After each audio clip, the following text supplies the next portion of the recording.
സമീപകാലത്ത് മത്സ്യ മാർക്കറ്റിൽ ചെമ്മീന് നല്ല വിലക്കുറവാണ്. ട്രോളിംഗ് നിരോധന കാലമായിട്ടും ചെമ്മീന് വില കുറയാനുള്ള കാരണം എന്തായിരിക്കും? മത്സ്യത്തൊഴിലാളികൾക്ക് ഒട്ടും ആശ്വാസികരമല്ലാത്ത കാര്യങ്ങളാണ് ചെമ്മീൻ വിപണിയിൽ നടക്കുന്നത്. നമുക്ക് വില കുറച്ച് കിട്ടുന്നുണ്ടെങ്കിലും ട്രോളിംഗ് നിരോധന കാലത്ത് ആശ്വാസമാകേണ്ടിയിരുന്ന ചെമ്മീൻ വിപണി മത്സ്യത്തൊഴിലാളികൾക്ക് തിരിച്ചടിയായി മാറി. വില കുറയാനുള്ള കാരണത്തെക്കുറിച്ച് സാനിയോ തയ്യാറാക്കിയ റിപ്പോർട്ടെന്ന് കാണാം. വിപണിയിൽ ചെമ്മീൻ വില കുത്തനെ കുറയുകയാണ്. മുൻപ് കിലോയ്ക്ക് 200 രൂപയുണ്ടായിരുന്ന പൂവാലൻ ചെമ്മീന് നിലവിൽ 80 രൂപയാണ് വില.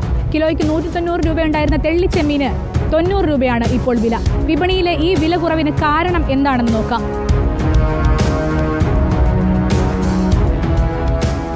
ഇന്ത്യയിൽ നിന്ന് പ്രതിവർഷം കയറ്റുമതി ചെയ്യപ്പെടുന്ന 67,000 കോടി രൂപയുടെ മത്സ്യ ഉൽപ്പന്നങ്ങളിൽ 2,000 കോടി രൂപയും കടലിൽ നിന്ന് പിടിക്കുന്ന ചെമ്മീനിൽ നിന്നാണ് ലഭിച്ചിരുന്നത്.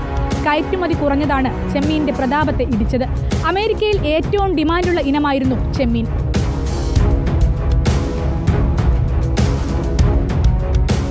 എന്നാൽ സമീപകാലത്ത് രാജ്യത്തേക്കുള്ള ചെമ്മീൻ ഇറക്കുമതി അമേരിക്ക നിരോധിച്ചു. കടലാമകളെ സംരക്ഷിക്കാതെയാണ് ചെമ്മീൻ പിടിക്കുന്നതെന്ന് ആരോപിച്ചായിരുന്നു നിരോധനം. വലയിൽ കുടുങ്ങുന്ന കടലാമകളെ രക്ഷിക്കുന്ന ഉപകരണമായ ടെർട്ടിൽ എക്സ്ക്ലൂഡർ ഡിവൈസ് ഘടിപ്പിക്കുന്നില്ലെന്ന് ആരോപിച്ചാണ് അമേരിക്കയുടെ നിരോധനമുണ്ടായത്. കൺട്രീസിലൊക്കെ കയറ്റി ഇപ്പം അവർ വാങ്ങിക്കുന്നില്ല ചെമ്മീനൊന്നും. പ്രത്യേകിച്ചും അമേരിക്ക പിന്നെ കംപ്ലീറ്റ് ചെമ്മീൻ ബാൻ ചെയ്തിരിക്കുകയാണ്.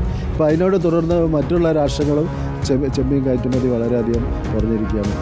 ചെമ്മീന് വളരെയധികം വില കുറവായിട്ടാണ് ഇപ്പം മത്സ്യത്തൊഴിലാളികൾക്ക് അനുഭവപ്പെടുന്നത്.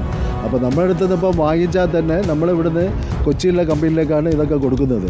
അപ്പോൾ അവിടുന്ന് അവരും വളരെ വില കുറച്ചിട്ടാണ് അവർ വാങ്ങിക്കുന്നത്. അതുമാത്രമല്ല, അവർ കയറ്റി അയച്ചിട്ട് അവർക്ക് വേണ്ടമായൊരു പൈസ വരാത്തത് കൊണ്ട് നമ്മളെ മത്സ്യത്തൊഴിലാളികൾക്കും പിന്നെ പൈസ കിട്ടാനുള്ള വളരെയധികം ബുദ്ധിമുട്ടുകൾ വരുന്നുണ്ട്. കൂടാതെ യൂറോപ്യൻ യൂണിയനും ചൈനയും ജപ്പാനുമെല്ലാം അമേരിക്കൻ നിരോധനത്തിന്റെ പശ്ചാത്തലത്തിൽ 41% വില കുറച്ചാണ് ചെമ്മീൻ എടുക്കുന്നത്. അമേരിക്കയിലേക്ക് ചെമ്മീൻ കയറ്റുമതി ചെയ്തിരുന്ന പല സ്ഥാപനങ്ങളും ഇതോടെ അടച്ചുപൂട്ടി.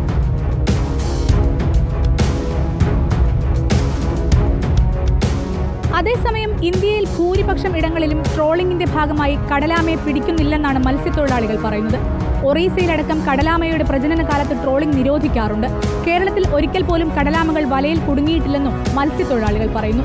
എന്നാൽ മൂന്നാം ലോക രാജ്യങ്ങളിലെ വിപണിയെ തകർക്കുക എന്ന അമേരിക്കയുടെ ഗൂഢലക്ഷ്യമാണ് ഇതിന് പിന്നിലെന്നും ആരോപണം ഉയരുന്നുണ്ട്.